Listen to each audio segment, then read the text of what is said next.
শুভ সকাল বন্ধুরা, মানুষের রান্নাঘরে আপনাদেরকে স্বাগত জানিয়ে আজ আমি একটি নতুন রান্নার রেসিপি নিয়ে এসেছি। আমরা এটাকে শামুক বলি, অনেকে বা গগলিও বলে। আজ আমি শামুকটি বেগুন, পেঁয়াজ শাক, আলু দিয়ে রান্না করব। তার জন্যে এই যে এই মশলাটি নিয়েছি: কালো সরষে, গোটা জিরা, রসুন, শুকনো লঙ্কা, কাঁচা লঙ্কা। রান্নাটি করার জন্য আমি ওই সবজিগুলো কেটে ধুয়ে ও মশলাটি বেটে নিয়ে চলে আসি। আমি সমস্ত সবজি কেটে ধুয়ে পরিষ্কার করে নিয়ে এসেছি। এদিকে উনান ধরিয়ে দিয়েছি, কড়াই বসিয়ে নেব। প্রথমে আমি শুকনো কড়াইয়ে শামুকটি আমি দিয়ে দেবো।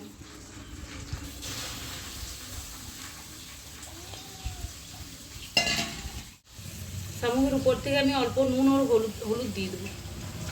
নুন, হলুদ,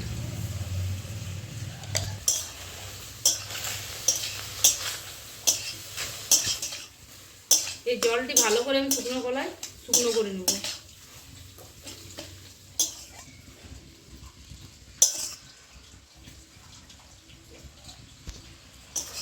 ভালো করে নাড়াচাড়া করে শামুকের জলটাই কড়াইয়ের মধ্যে শুকনো করে নেব।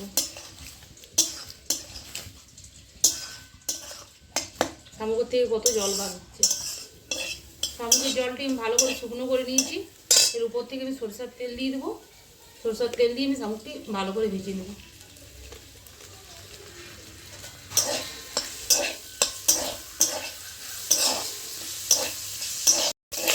শামুকটি আমার ভাজা হয়ে গেছে, এবার নামিয়ে নেব।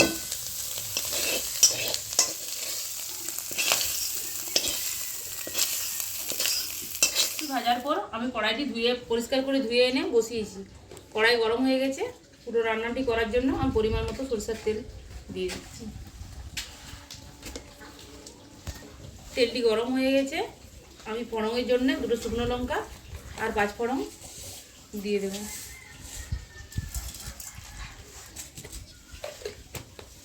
ফোড়নটি আমার হয়ে গেছে। আমি প্রথমে আলুগুলো ভেজে নেব। আলুর উপর আমি নুন ও হলুদ দিয়ে দেবো। পুরো সবজিটা রান্না করার জন্য আমি পরিমাণ মতো নুন দিয়ে দেবো একবারে।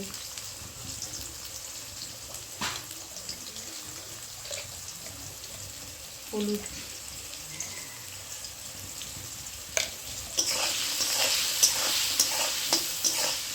আলুগুলি ভাজা হয়ে গেছে। এরপর বেগুনগুলি দিয়ে দেবো।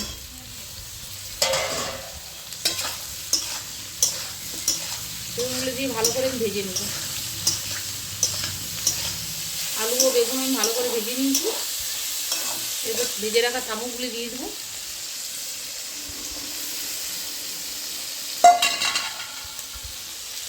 ওর থেকে বেটে রাখা মশলা,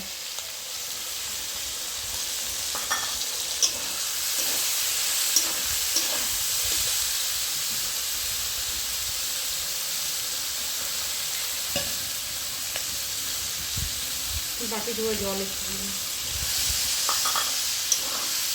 ভালোভাবে আমি কষাবো।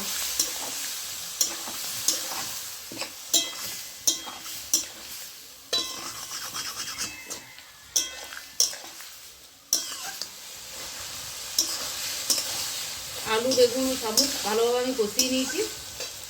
এবার কুচিয়ে রাখা পেঁয়াজ শাক আমি দিয়ে দেবো।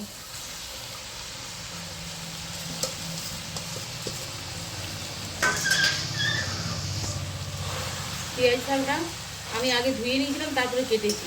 কাটার পরে ধুলে জল বার হবে প্রচুর, এই জন্য আগে ধুয়ে নিতে হবে, তারপরে কাটতে হবে। পেঁয়াজ শাক দিয়ে আমি অল্প কষিয়ে নেব। এরপর এর মধ্যে আমি একটা টমেটো নিয়েছি, কুচি করে নিয়েছি, এটা দিয়ে দেবো।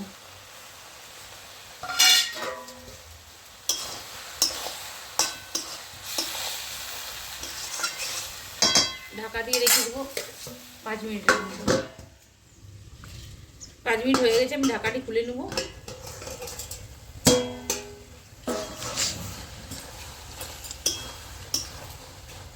এই পেঁয়াজ শাকের জলেই সবজিটা পুরো হয়ে যাবে, আর এক্সট্রা করে জল দিতে হবে না। আরেকবার ঢাকা দিয়ে দেবো। আলুগুলো আমার সিদ্ধ হয়ে এসছে, আর একটু হলে হয়ে যাবে।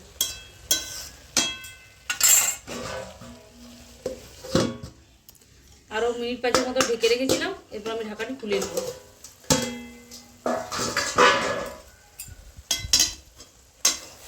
রান্নাটি আমার হয়ে গেছে, নামিয়ে নেব।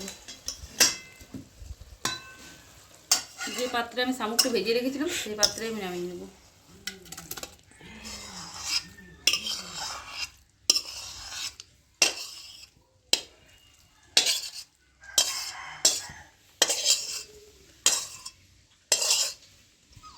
এভাবে একবার বাড়িতে বানিয়ে দেখবেন, খেতে খুব সুস্বাদু হয়।